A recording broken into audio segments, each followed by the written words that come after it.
This is the Vanguard Podcast. I'm Gavin. And I'm Zac. And we're so pleased to welcome to the show today constitutional lawyer, DJ, MC, and poet Shahid Buttar, who recently challenged Nancy Pelosi for her seat in Congress representing San Francisco and won 80,000 votes in the process. How are you doing today? I'm good, Gavin. Thanks for having me on. Yeah, absolutely. I guess a good place to start with this. this. Yeah. Thanks for your time today, Shahid. We're really excited to speak to you, and we're a big fan of your campaign against Speaker Pelosi, now been reelected. And I guess that's a great place to start this conversation, which is that, Nancy Pelosi, your former opponent, has just kind of been, recoronated the Speaker of the House with basically no opposition.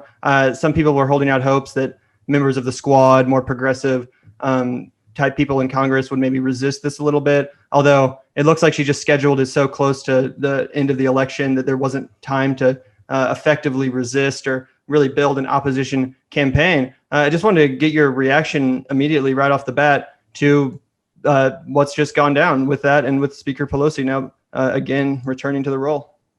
The whole reason I ran for Congress was to make sure that the Democratic Party could have a transition in leadership. More than I want to serve in Congress, I just need for San Francisco not to be represented by somebody who actively promotes corporate rule, wars for profit, mass surveillance. And I ran as an expression of accountability for the Democratic Party leadership. Now, the fact that the Democratic Party in the House will be again led by Pelosi is a profound loss to progressives and to the future, because she represents, I dare say, she very much embodies the rule of the past, a failed paradigm committed to corporate profit before our communities. And if it weren't apparent in the climate crisis, it would be just as apparent in the constitutional crisis that continues to unfold in Washington. Nancy Pelosi did, frankly, everything she could over the last 2 years as Speaker of the House to enable Donald Trump's policy paradigm while claiming for the public to resist him.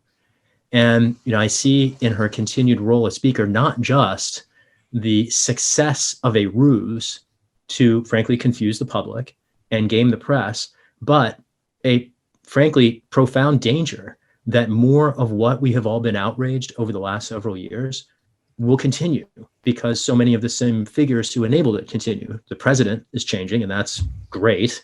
I'm very glad to see Donald Trump leave the White House. And alone, that is not going to do very much to advance any kind of change that we desperately need. And I do see Pelosi's continuation as a speaker as a failure of accountability, a failure by House Democrats, a failure by the press, and unfortunately a failure of our democracy that I hope very much will correct itself soon. Would you have preferred to see more progressive members of Congress, Congress people like Alexandria Ocasio-Cortez or Ilhan Omar? Would you have preferred to see them resist this a little bit, be more vocal in their opposition to her being recoronated the speaker? Would you like to see them maybe go on cable news to make the case for someone else? Or do you think that this was more of a picking your battles thing where they felt maybe it wasn't worth their time and energy to mount an opposition that might not have been effective in the first place? Good question. And I think you nailed on it sort of in the middle part of the question. A lot of people have encouraged more resistance from the squad while forgetting that they are very junior members of Congress that frankly don't have a great deal of power inside the institution. Now, there are figures who do have a great deal of seniority who are quite progressive. I'm thinking particularly of Barbara Lee, Ro Khanna and Pramila Jayapal are others who come to mind. And while I don't think anyone in the squad was politically positioned to challenge Pelosi, Barbara Lee and Ro Khanna are. And if they had support from the squad, that's a fight that they might actually win. And whether they would win it or not is an open question, but I am very disappointed to see that battle go unfought. There should have been a public battle for the gavel. And I would love to have pitted Nancy Pelosi against Barbara Lee. Like, what construction of feminism allows an architect of mass surveillance and wars for plunder and climate crisis to claim to be a progressive while representing one of the nation's most progressive cities as a relative moderate? It astounds me when there is actually a bona fide progressive here in the Bay Area who tried to stop Bush's wars, who tried to stop the surveillance state, who stood in solidarity with immigrants and the movement for Black lives. A candidate, frankly, who has done over the course of the last 20 years all the right things. And that is not the person who holds the gavel. Instead, we have a professional fundraiser who is an agent of Wall Street, representing San Francisco and Washington. And that, too, I dare say, is a failure, not just for our city, but for our country. Yeah, I want to talk to you a little bit more about that, the clear disconnect that voters seem to be having with the frustrations that they're seeing in Washington and, their decision to continue to come out and support, Nancy Pelosi, specifically in your district, right in the lead up to the election. Here we have Nancy Pelosi essentially being at least not an entire roadblock, certainly, but one of many standing in between the millions of Americans who desperately need stimulus checks and the ability to have them. And sure, she, who's to say that Mitch McConnell would have ever let that bill get through the Senate, but she never put it to him and said, hey, it's your call now.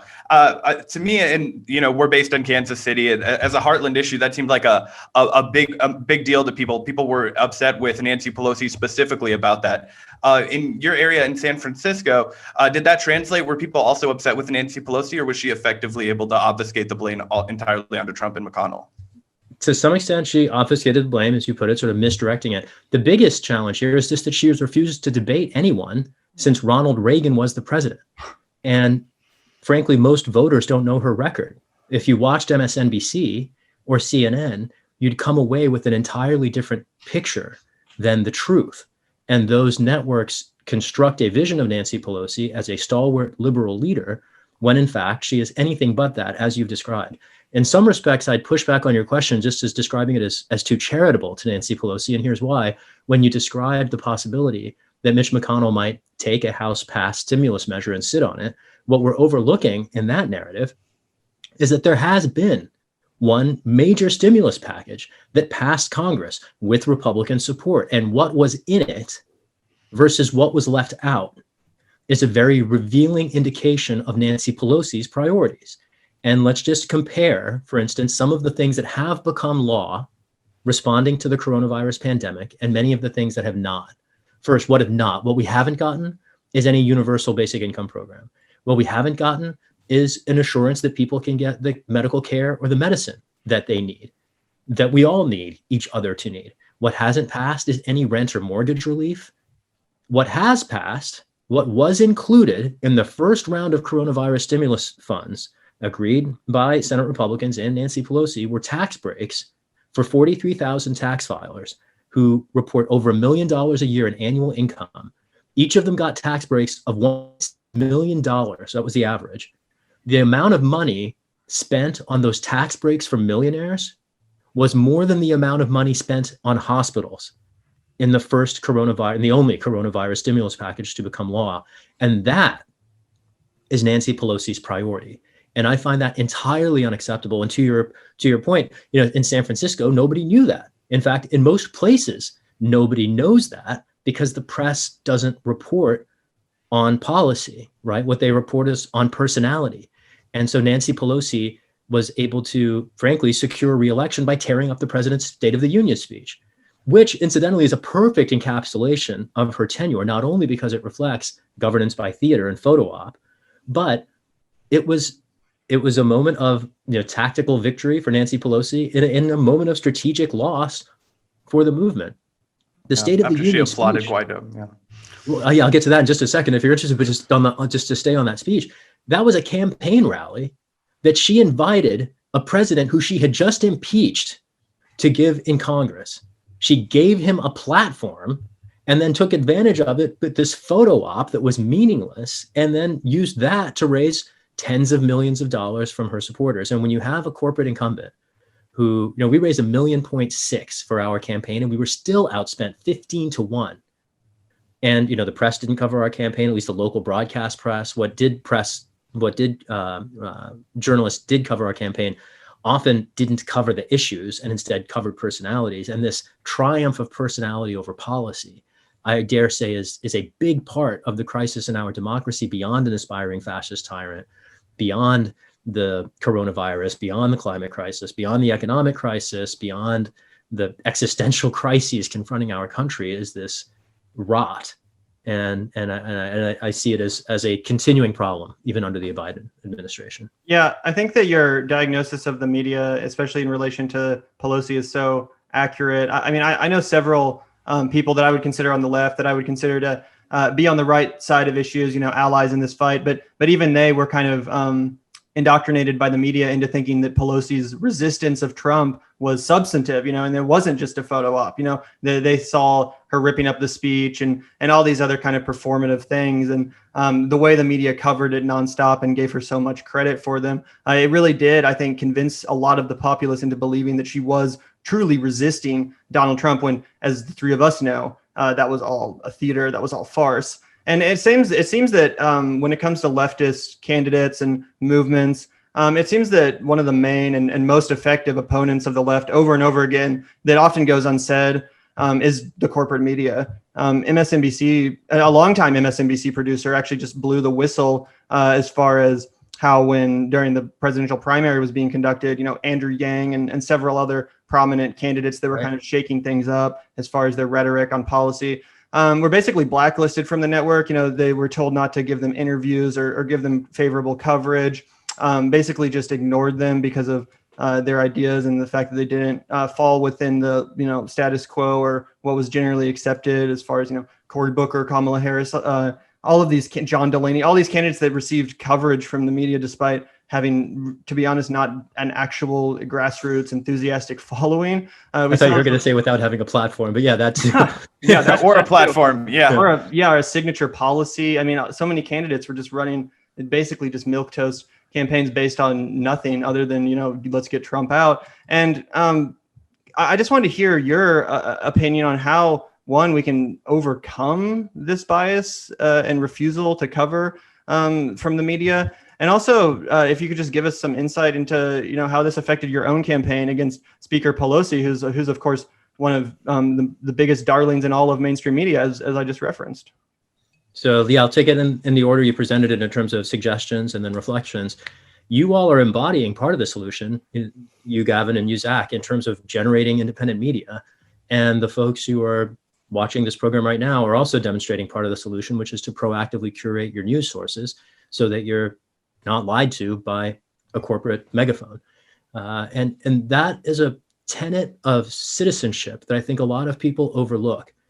People often think about citizenship as an idea of belonging, maybe casting a ballot, but to be active in informing yourself, particularly recognizing the failure of our institutional and media landscape.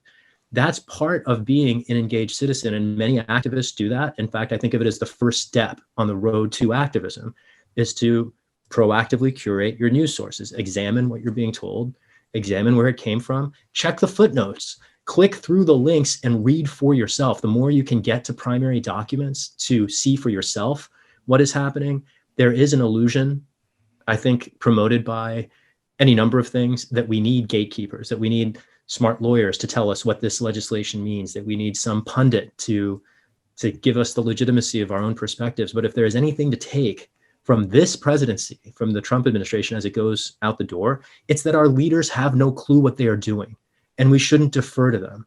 That's kind of what democracy is about, by claiming for ourselves our body politic. It is of, for, and by us, but only if we claim it. And that's how we correct, I think, the bias in media, is taking advantage of the technology resources we have available today, the amazing opportunities to gain a global audience. I think of grassroots independent media as a big part of the solution. Now, another piece beyond generating independent media and supporting it is also engaging in media activism. And so here I'm thinking about, for instance, any number of people who comment on news articles, particularly corporate news articles. And that's an opportunity for activism to use in the comment threads, whether it's Twitter, whether it's YouTube, whatever your social media platform, just to engage in the exercise of fact-checking journalists to, for instance, drop links to the academic articles or grassroots perspectives that they don't include in their coverage. That also is a further step on the road to activism. I don't want to pretend that they're enough, because as long as we confine ourselves to activities we can perform by clicking, we're leaving cards on the table. We have to get beyond online activism, but those are two crucial and important opportunities for it, just to highlight. Yeah. Go ahead. No, please, have to. Yeah, I just wanted to kind of press in on that a little bit. We talked, before the show, you gave an excellent TED talk that everybody who's listening should check out a number of years ago, talking about how surveillance was a threat to our democracy. And I want to talk about how it's also become a threat to our free press, and how, Joe Biden is going to continue this under his administration, as he already said, side by side, while, Barack Obama continued to escalate the war against whistleblowers that, of course, Trump continued. And I wanted to talk about two elements, a way that the press is sort of either naively or cynically participating in its own demise, right? You look at the Assange trial, which has been covered poorly, if it's been covered at all by any mainstream outlets, disastrously by others at times. And the constant formula, right, that you've mentioned is applied to politicians as well, is that any whistleblower, they're immediately character assassinated. Anything that can be exploited or used to, direct public attention away from their, actual substantive criticism of whatever power structure, they've exposed, they're immediately undermined and their credibility is completely destroyed, let alone whatever documented facts they're able to produce. I'm just wondering if you could talk about that broadly and talk about some of your thoughts as to potential solutions as we look to a Biden administration who, as we get even a taste of what his cabinet is going to look like, will certainly be a war for whistleblowers. So important. And this continuing bipartisan pattern of the press shooting itself in the feet. And let's just take this historically before we go forward. One example here that I find really revealing and entirely overlooked and suppressed in the press is the House rules that Nancy Pelosi imposed in this congressional session. I'm going to try to remix a response to this and your point about Juan Guaido from a few minutes ago. So there have been coups in 3 different Latin American countries in the last 2 years, Brazil, Venezuela twice, and Bolivia. And they all fit a very long-standing, well-established, thoroughly documented CIA pattern of intervention. We don't have facts to pin the tail on the agency today, precisely because the Democratic Speaker of the House, Nancy Pelosi, imposed a set of House rules in the current session of Congress that denied a staff member with security clearance to every member of Congress, with the exceptions, a handful of exceptions that she handpicked. In other words, Congress is constitutionally charged with the responsibility to check and balance the executive branch. We're supposed to perform oversight. Congress could not do that job in this session because the leader of Congress hamstrung the body. Because when you have when you have congressional leaders who are constitutionally complicit with the executive branch, this is a dimension of failure that is meta-political. It's one reason why the press doesn't cover it. Frankly, most journalists don't get it. I fear that Nancy herself doesn't get it. That's not just a political loss. That is a constitutional travesty. The whole point of having Congress in the first place was so it would oppose the executive branch. And when they work in concert, particularly to aggrandize the executive branch and limit the opportunities of the people's representatives to look into what's happening, that doesn't help the Republic. It doesn't help the press. But how many journalists reported on those House rules? As far as I know, not a single one.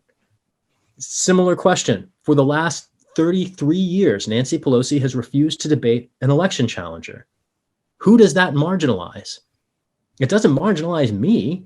It marginalizes our democracy. It marginalizes the voters. It marginalizes the press. How many reporters asked Nancy Pelosi over the last 2 years, why haven't you ever debated an election opponent? 0. Plenty of reporters ask her questions, but they ask her stupid questions, softball questions. And on the rare occasion that she actually gets a real question, she melts down. And now I want to remix this with a reflection, from a few minutes ago.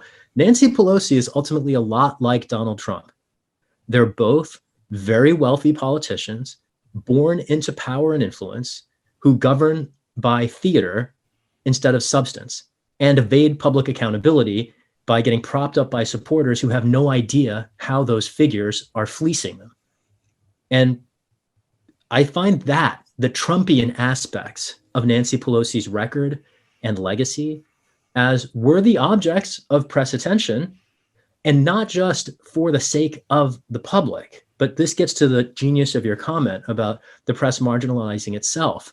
When the press doesn't hold accountable figures who promote secrecy it marginalizes the efforts towards transparency that the press is existentially committed to, or at least was before it also got hijacked by corporate rule. I mean, that's the head of the pin on which we could dance is the press even concerned with truth anymore? And does it even have a constitutional role to play?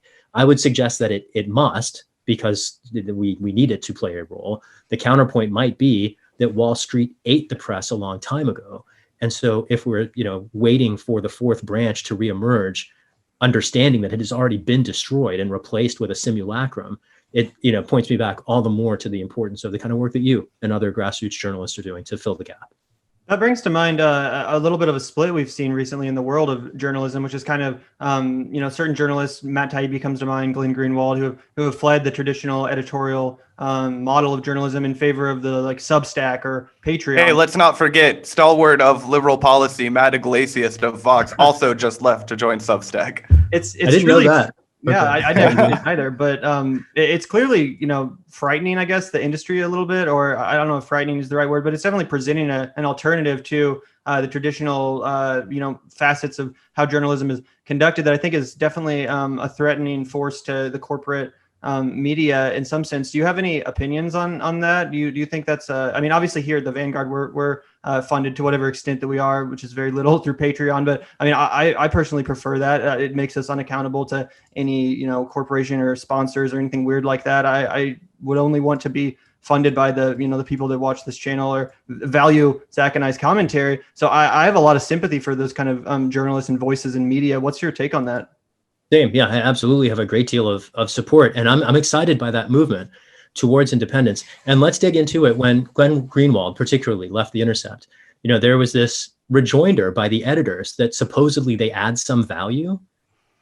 I've been the subject of Intercept stories that were frankly embarrassments to journalism that sank to the level of racism and protecting institutions in the face of their own editorial interests. I used to recommend outlets, including The Guardian and The Intercept, to people, but I can't anymore because both of them, I've seen them print lies about me at least. And I don't understand what the value is of having supposedly reputable publications if they don't check their facts. And they both have printed stories this year. The Guardian printed a story claiming that I was supposedly part of an event in the middle of wildfire season, lighting bonfires on the beach, which was completely preposterous. I didn't even know about the event until they printed a story claiming that I was there based on a tweet I made, having no relationship to the event. And, we reached out to the editors and be like, I wasn't at this event. Could you correct this? And, their answer was, no, we're not going to correct this. And it amazes me that journalists can get away printing lies. And the point here that these were the independent outlets that I frankly have relied on in other cases, both to get my own voice out as an advocate. The Guardian has quoted me 7 years ago calling for the accountability of Bush-era war criminals under Obama, precisely the same dynamic and debate that we're having today in the context of the Biden transition team. But, that was their idea of journalism in our campaign. The Intercept, similarly, they printed an article that acknowledged any number of empirical facts and then insisted on a narrative that competed with those facts. And they ended up in this piece amplifying a whole series of lies told by critics of mine who left my campaign because they frankly didn't agree with the strategy I was pursuing. And then several months after they left, they showed up telling, they mischaracterized the impacts of their departures. They mischaracterized the extent of their departures. I had about a handful of campaign staffers leave over the course of 3 months. And The Intercept claimed that my entire staff left in some wave of defections, indicating a crisis in our campaign, while acknowledging that the objective evidence indicated that we'd only accelerated dramatically when I'd finally managed to get off the team a bunch of people who were holding us back. And to see the press privilege accusation over fact, punching down, insulating power holders from accountability, and playing into racial tropes while suppressing the voices of truth tellers. And I'm thinking particularly of a woman of color, Gloria Berry. She's an Afro-Latina Navy veteran.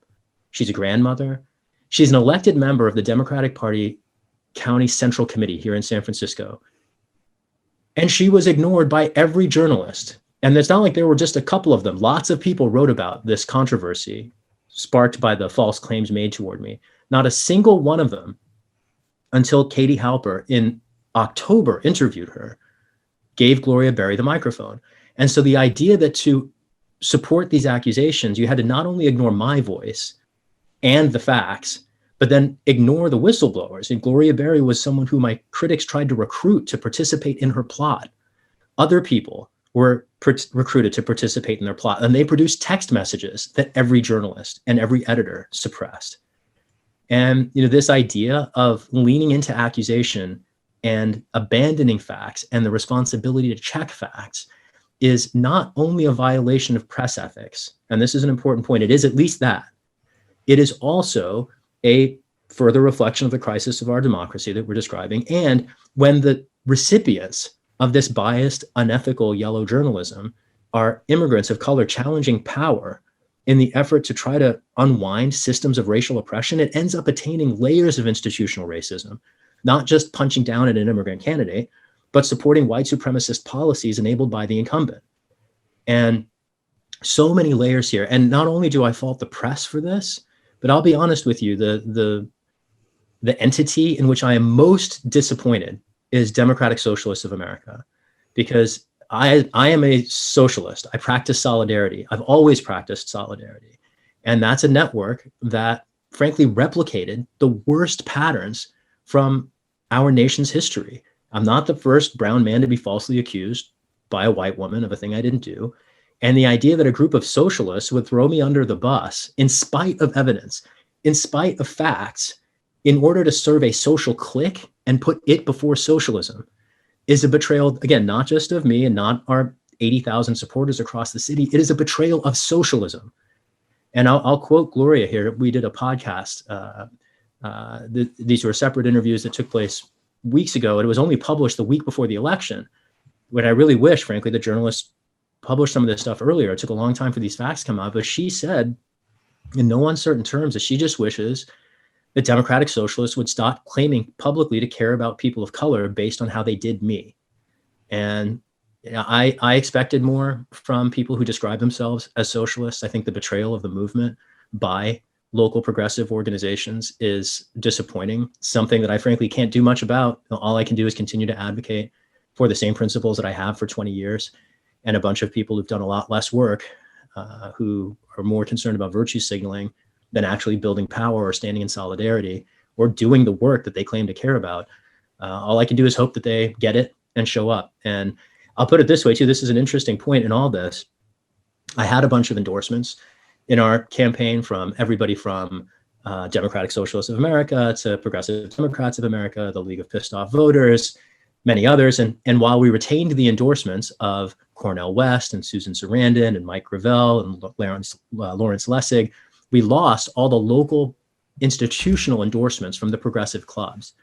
And in spite of that, even without any help from the Sunrise Movement or Justice Democrats, all of them claim to stand for principles that they did not stand for in our race. In addition to Democratic Socialists of America and Progressive Democrats of America and the Tenants Union and all of these groups that just sat on their hands, we still won 30% more votes than anyone who's ever challenged Nancy Pelosi in the last 30 years. And 81,000 votes is enough to win a seat in many congressional districts. And it wasn't enough here.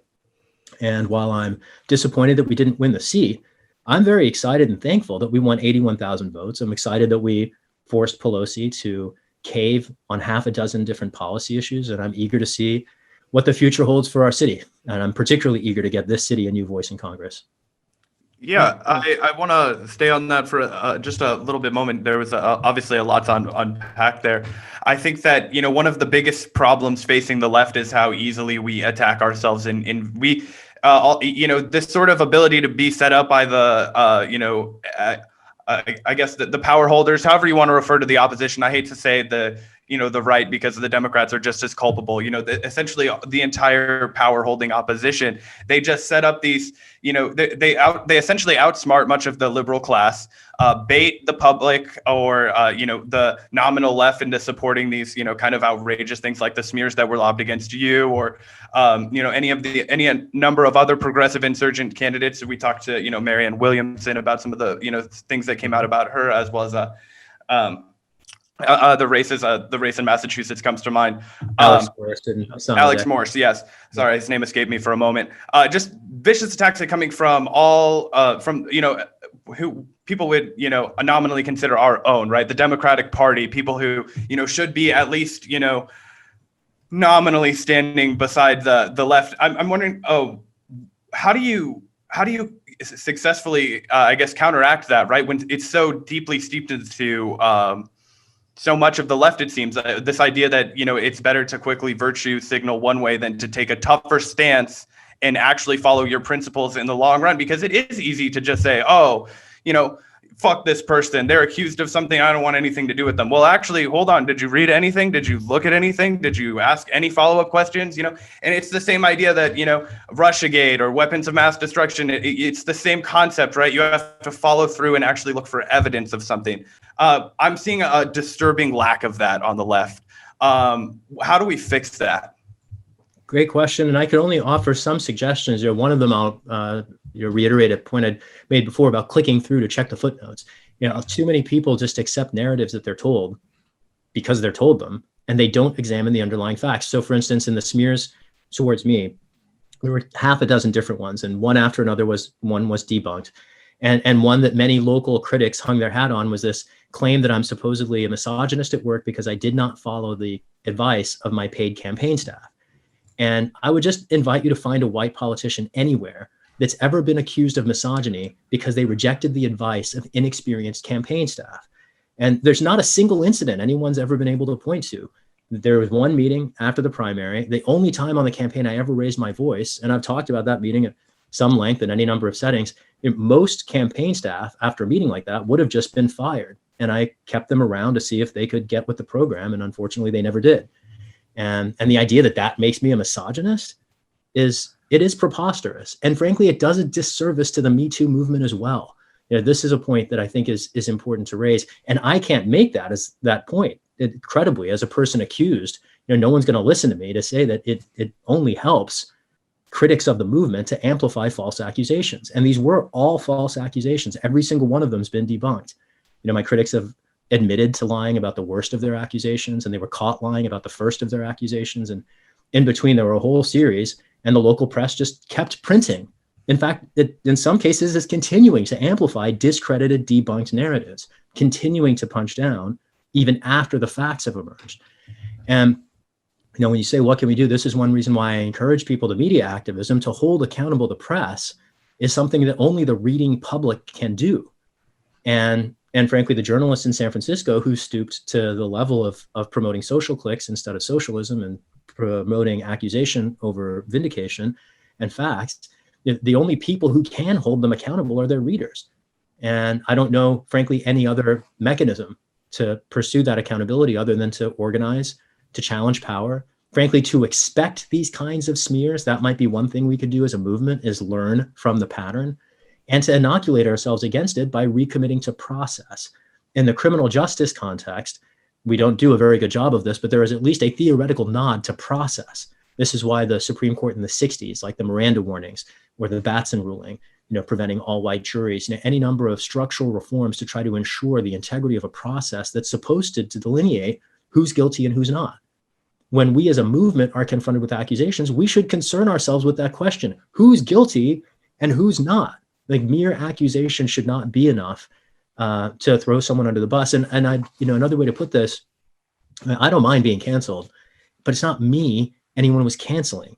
It was the chance for San Francisco to be represented by a voice that would not give Donald Trump funding for concentration camps, to be represented by a voice who would hold Biden accountable instead of paving his path, to be represented by a voice who would vote to try to make sure that everybody who's sick can get medicine, instead of ensuring the cost remains a barrier to care, and ensuring, frankly, that the pandemic could be as bad as it possibly can. There's so many bipartisan crises, and the failures of the left in this dimension, and the failures of the press, they only give support to the right wing. And if there's any place in that last sort of like question I quibble, it's that, we were facing attacks, and Alex Morris and Hassan Ladeki, were facing attacks not just from the establishment, and not just from the right wing, and not just from the center-left establishment. We were facing attacks from the left too. And I think it is frankly embarrassing for the left, and a reason why we are in this mess that the left can't figure out who its allies are and who is trying to co-opt it.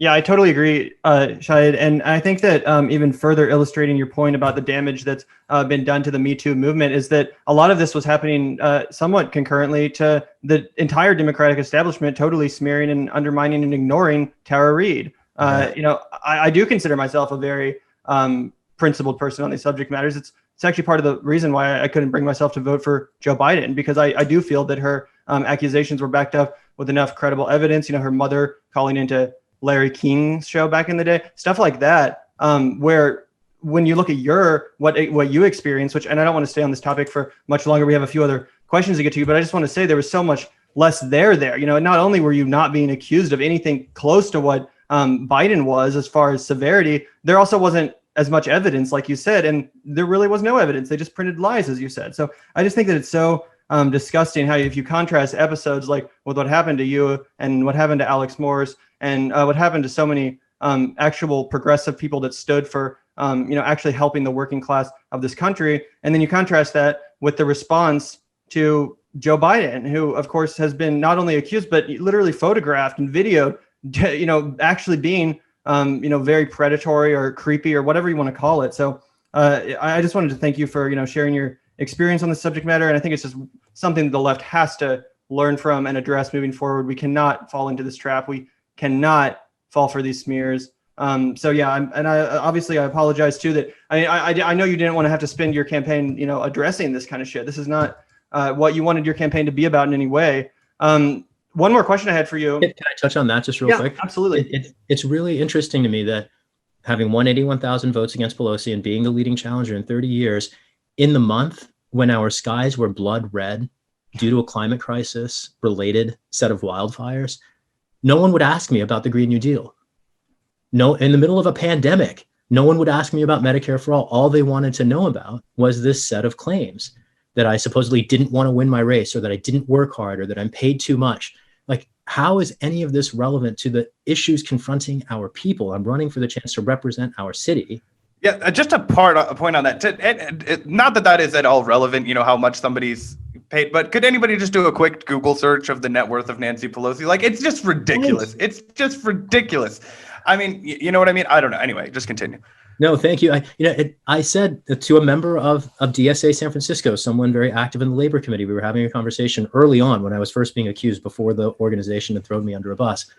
And in this conversation, I was making a couple different points, including, you might want to ask some questions and engage in some process here. And that person even acknowledged that maybe there are some due process things we should look at before, the organization failed entirely to do that. But we particularly talked about this compensation issue. And I said in the conversation, like, this is among the things that amuses me the most. And they were like, well, I'm not amused. I'm like, do you know how much money the incumbent made?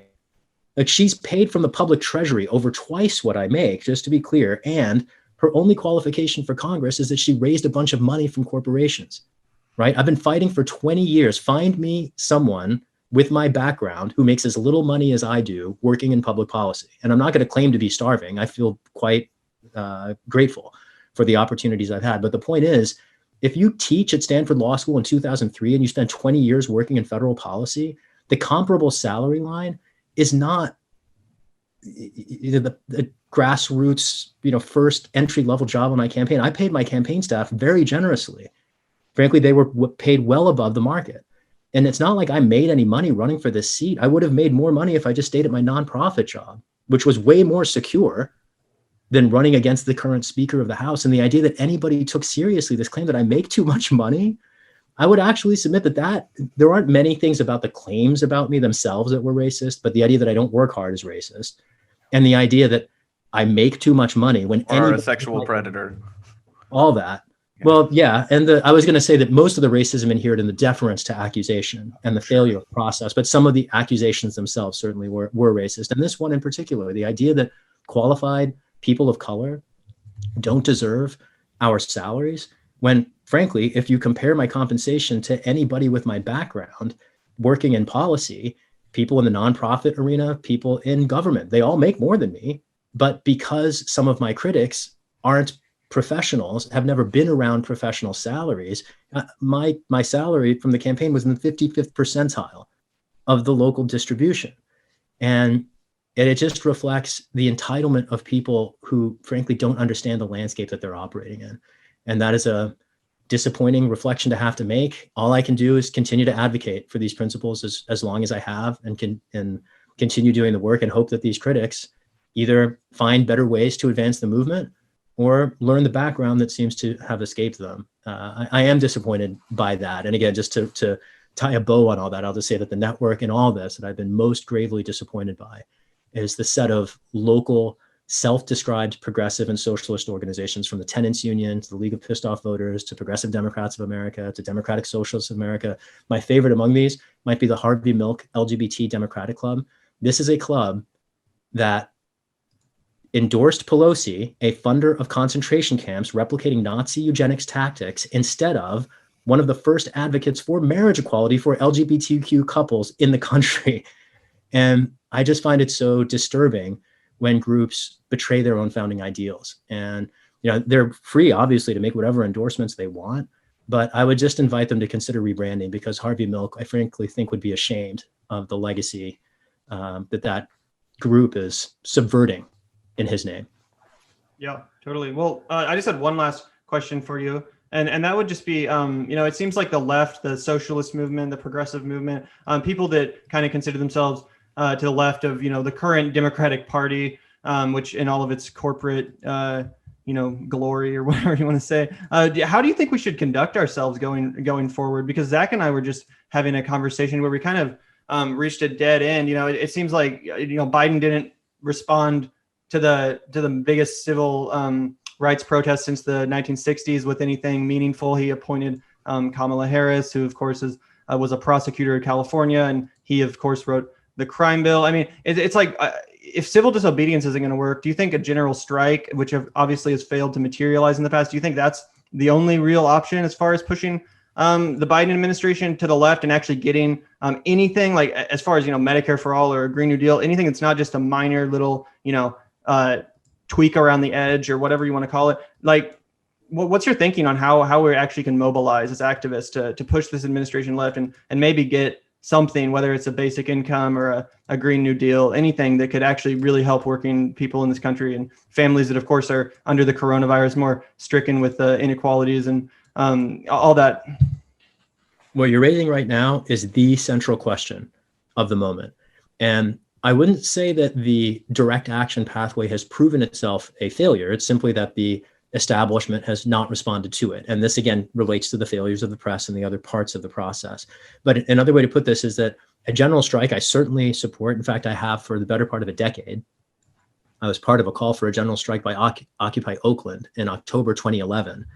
And it's one reason why the Occupy movement was so compelling to so many of us. It's one reason among many others, but it did portend the beginnings of what could have been a general strike. And on the path to a general strike are any number of milestones. The occupation of public space is one of them. To think about our pathway going forward, it's always important to think global and to act local. Mm-hmm. To build the capacity for a general strike, there are lots of sort of antecedent initial opportunities. One of them is mutual aid. One reason one of the many bright lights and silver linings that I've seen in the context of the dark cloud of 2020 is the emergence of all the mutual aid efforts across the country responding to the coronavirus pandemic. In those mutual aid efforts, it's not just the solidarity that it builds. It's not just the support that people struggling receive through them. Those mutual aid networks are the beginnings of the capacity to engage in coordinated mass sustained work stoppage. A general strike isn't as simple as just not going to work. For a general strike to function and be sustained, we have to have alternative ways that don't involve the market to sustain ourselves and our communities. We need ways to put food on the table that don't involve trading money for it. Those kinds of mutual aid efforts, whether it's delivering sleeping bags to people who don't have homes, whether it's home defense, whether it's community soup collectives, all that stuff matters, hugely so, both because it builds the new in the shell of the old, and because it enables the community capacity to engage in these more assertive actions. Just as a point of historical reference, the Montgomery Bus Boycott that Dr. King worked on many years ago, the central enabling tactic in that boycott, it wasn't just a refusal to take the bus. Folks organized a rideshare network Yeah. And that's the sort of thing that we can do today. Now, the pandemic complicates it dramatically.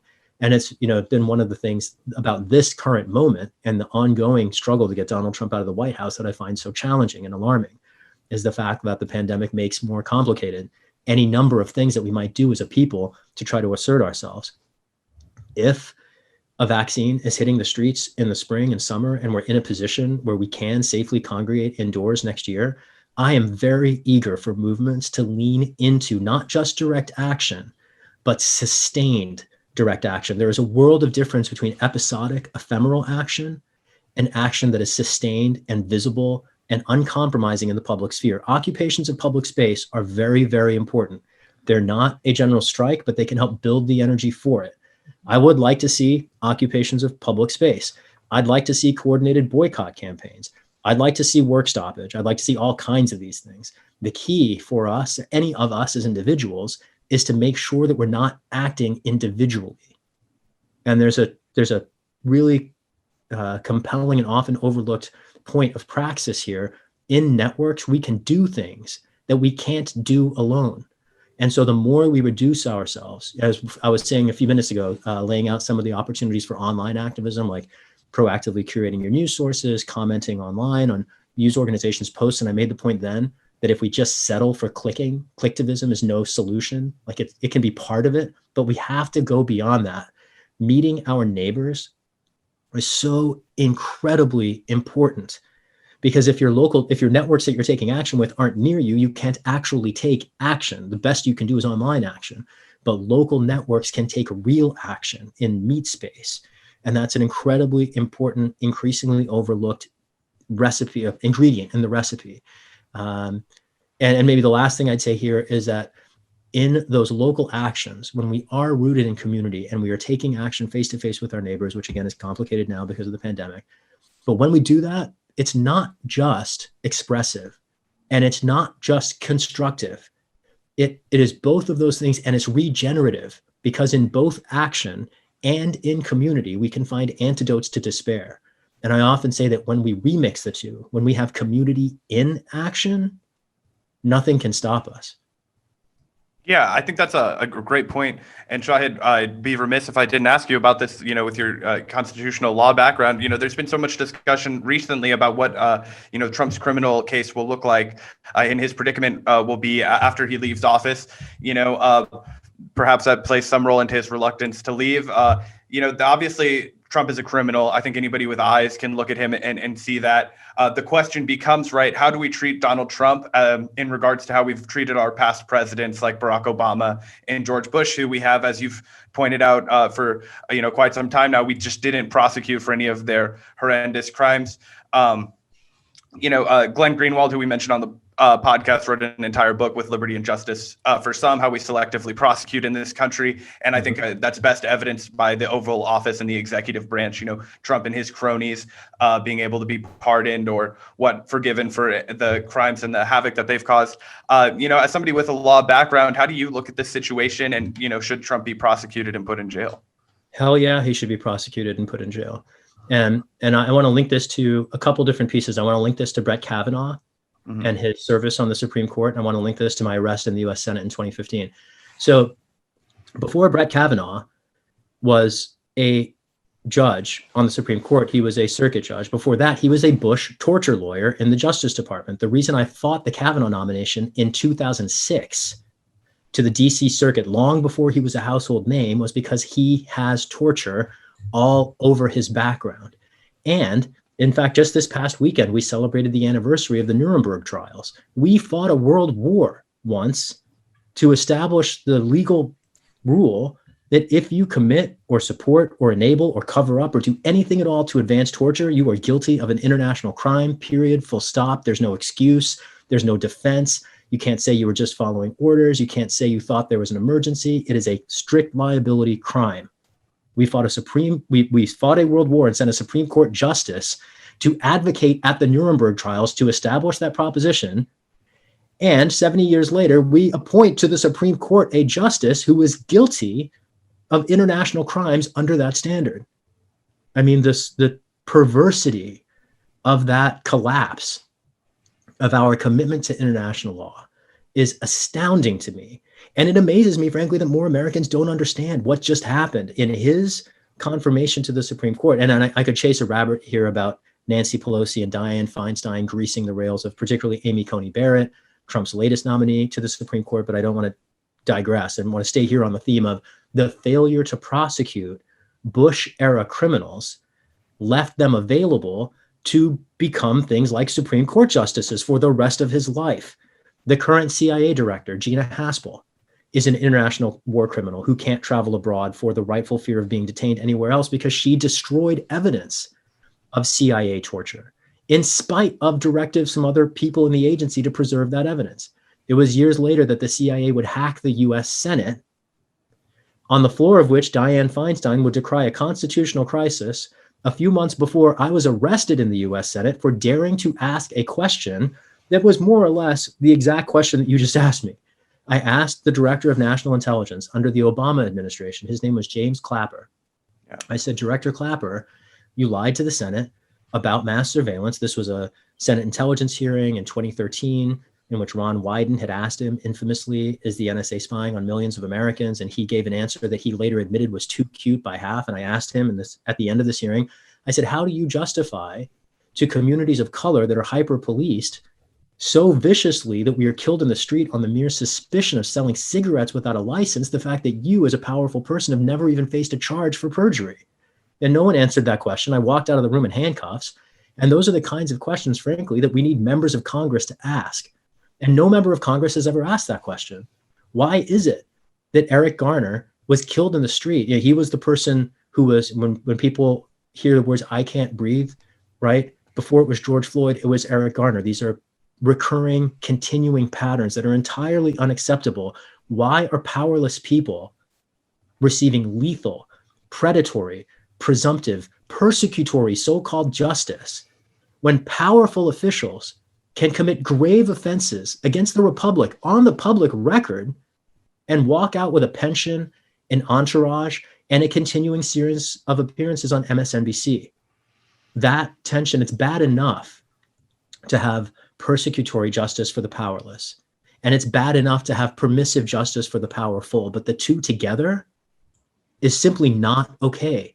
And this is why I've been engaged in direct action for over a generation. It's why I've been so committed to fighting the establishment in the courts, in the streets, in policy, in the electoral arena.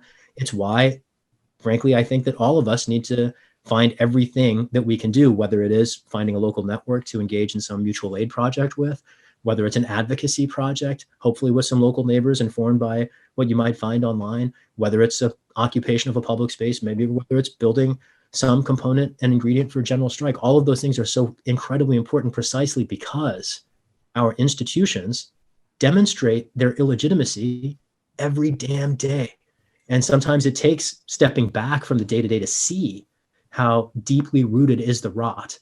But the fact, another way that I present this rot, and you're kind of getting to it in terms of the double standards. When the CIA got caught running crack cocaine into U.S. cities in Miami and LA, particularly in the 90s, what was the result? Did anybody at the agency? Right. Well, there was a result.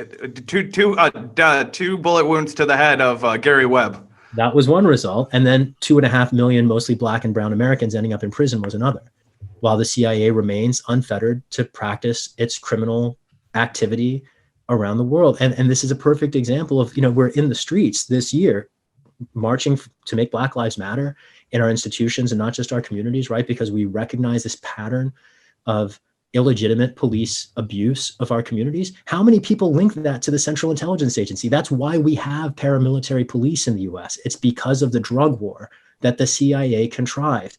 And I say this all day, we can't have meaningful justice if we don't have accountability. The same thing that means the same principle that would encourage Obama to have prosecuted Brett Kavanaugh or Gina Haspel when he should have is the same principle that encourages Biden to prosecute Trump and his minions when he should have. It's the same principle that encourages long overdue accountability at our national security agencies, including the NSA, including CIA, which have violated the rights of Americans and continue to do so to this day. Well, Shahid, we thank you so much for your time today. Where can people go to keep up with you? And do you have any plans to run for office in the future that you want to share with us? I'm exploring the 2022 run. I'm not committed to it yet. Lots of things remain to be seen right now. I'm just committed to trying to recover and get my feet back under me. Well deserved. Would you consider running with would you consider running with like a People's Party or another party, or are you Democrat? It has occurred to me. The particular reason I ran as a Democrat was specifically because if we beat Pelosi outside the Democratic Party, it would not have the same influence. I wanted not only to win a seat and to liberate one city's voice in Congress, but I wanted to send a signal across the Democratic Party, and that only gets sent if a Democrat takes her out. Now, if she retires, and it's not about replacing her, but about representing the city, I actually do feel a great deal of flexibility in that case in terms of party affiliation. I should make this point clear. I was a registered Green for the better part of 15 years. And so I'm in no way committed to the Democratic Party. I registered as a Democrat to take the party over, or at least be part of the takeover by pushing out the failed long-serving leadership. And the Movement for a People's Party is a network I've been active with. In fact, they co-hosted one of the empty chair debates that I did with Pelosi this summer. The San Francisco Chronicle, to its credit, it was the only major press outlet that covered the fact that Pelosi did ignore calls for a debate. And we had a pint of ice cream to substitute for her. We thought maybe that would be bait. It ended up, I think part of the challenge, it was Haagen-Dazs, so I don't think it was. Yeah, it wasn't pricey enough. I think that maybe was a fear. My attempt to try to take a page out of her book in terms of the photo op and the acting by performance. But in terms of my plans, remain to be seen, but folks can certainly follow along and hear updates at shahidforchange.us. And I remain on all the social media platforms, Twitter, Facebook, Instagram, YouTube, at Shahid for Change. And thank you so much, y'all, for bringing me on. Yeah, absolutely. Thanks so much for your time.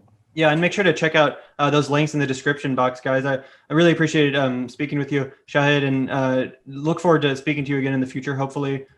Continue to just find so much inspiration from your commentary on these subject matters and your activism. And I just want to say thank you, too, for providing that great suggestion about, the increased need for mutual aid networks and consistent mutual aid networks that aren't just, fleeting or pop-ups in the time of Corona. I think that absolutely is a huge piece of the puzzle as far as, pushback and achieving something like a general strike or more occupations of public land, which you talked about. So, yeah, thank you so much. And we really appreciate your time today. Right on. Keep up the good work. I'll talk to you guys soon.